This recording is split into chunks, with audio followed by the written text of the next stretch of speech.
जे तहसील office रे तहसीलदार माने additional तहसीलदार माने एमाने सेवा दौरान एवं आम करूँ जे आगामी दिन रे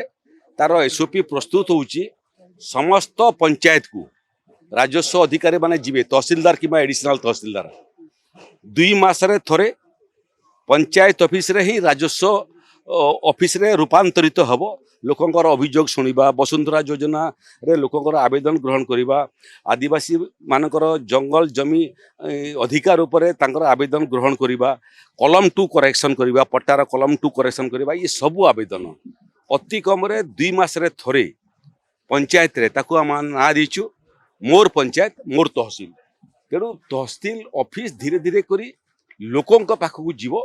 लोकंकु तहसील ऑफिस को न आसिक घरे बसी केमती सेवा पाइबे तार पाई मध्य गोटे मोबाइल ऐप आम प्रस्तुत करिचु मोबाइल ऐप रे घरे बसिक आपण राजस्व 17-18टा सेवा आपण मोबाइल ऐप रे आवेदन करि परिबे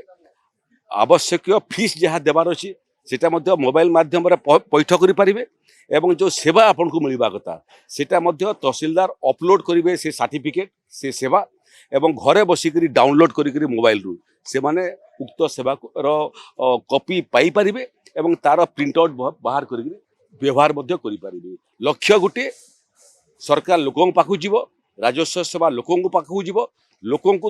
राजस्व सेवा राजस्व ऑफिस को दौड़ा पड़ो।